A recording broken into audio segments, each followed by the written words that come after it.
টানটানো উত্তেজনার ম্যাচ। শ্রীলঙ্কা পাকিস্তান অনেক কিছুই আসলে চিন্তা ভাবনা করেছিলাম বা মনে হচ্ছিল যে শ্রীলঙ্কা বোধহয় নিজের লাভের জন্য পাকিস্তানকে ভালো একটা রানে জিতিয়ে দিবে। তো যেখানে পাকিস্তানকে আনপ্রেডিক্টেবল ভেবেছিলাম যে পাকিস্তান হয়তো স্পেশাল কিছু আজকে করে ফেলবে, সেখানে বলতে হয় শ্রীলঙ্কাকে আনপ্রেডিক্টেবল।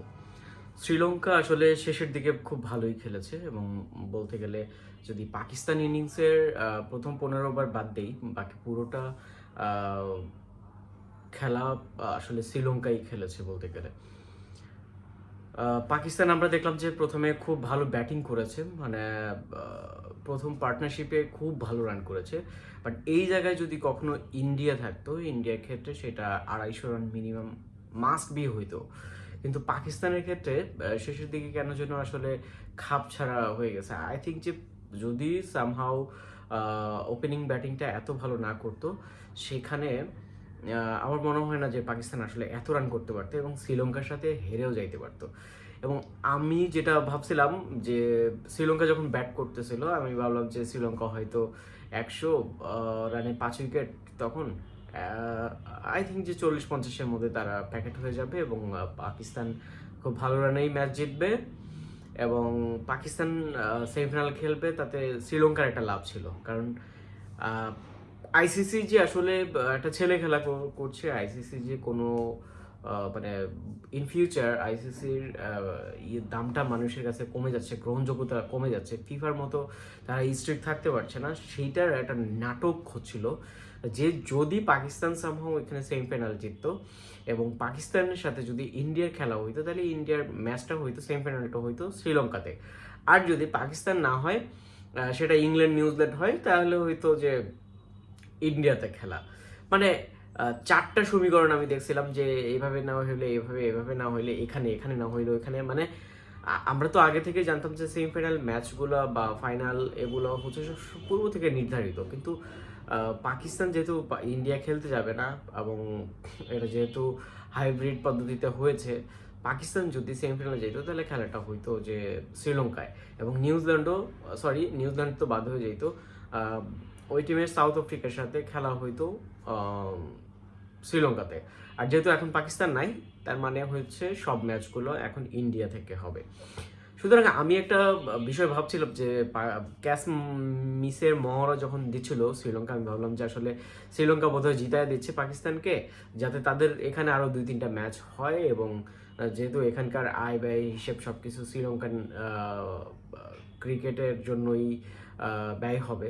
সো সেই কারণে হয়তো শ্রীলঙ্কা সামহাও জিতায় দিবে এবং আইসিসি তো চাচ্ছেই যে জিতায় দেখ, পাকিস্তান ভারত আর একটা ম্যাচ হোক, ফাইনাল হোক, এরকম তো চাচ্ছেই।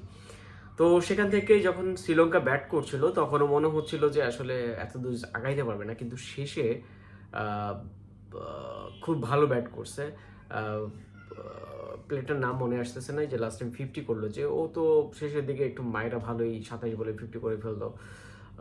আর হচ্ছে যে দাসুন সানাকা সেই মারলো এবং শেষ ওভারের আগের ওভারটায় 18 রান নিল এবং শেষ ওভার রান প্রয়োজন ছিল 28 রান, সেখানে 5 রানে হেরেছে মাত্র। মানে তার আগের ওভারে দিয়েছে হচ্ছে 6 রান। যদি ওই ওভারটা ভালো করতে পারতো এবং 19তম ওভারে যদি 18 রানটা হয়েছে এবং এই ওভারে যদি সামহাও 18-20-এর মধ্যে থাকলো, তাহলে তো ম্যাচ জিতা হয়ে গেলো। 28 রান লাগতো, সেখানে 23 রান পর্যন্ত করছে। হিউজ খুব কাছাকাছি গিয়ে শ্রীলঙ্কা হারছে এবং শ্রীলঙ্কা ম্যাচটা জিততে পারতো যদি আরেকটু টপ অর্ডার এবং মিডল অর্ডারের ব্যাটাররা আরেকটু ভালো করতো। ম্যাচটা শ্রীলঙ্কা মনে হয় জিতেই যেত।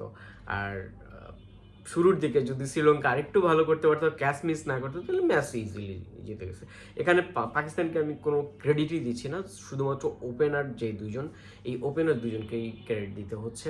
অ্যান্ড পরবর্তীতে যারা আছে কাউকে আমার ক্রেডিট দিতে মন চাচ্ছে না, কারণ প্রথমত তারা হচ্ছে যে ক্যাচ মিস করে এত ভালো একটা পজিশনে আসছে কিন্তু ফিনিশিংটা ভালো করতে পারে নাই।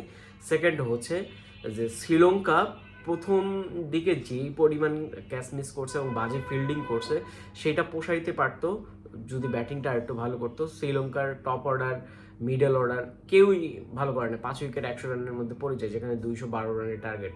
এবং সেই ফিনিশিংটা তাসকিন শার্মাকে সবসময় ফিনিশিং ভালো দেয় এবং আজকেও ভালো দিয়েছে। যদি আরেকটু ভালো করতো, জাস্ট ওই যেটা বললাম 18তম ওভারে 6 রান না হয়ে যদি সেটা 10-12 রানে করতে পারতো, তাহলে ম্যাচটা শ্রীলঙ্কা উইন।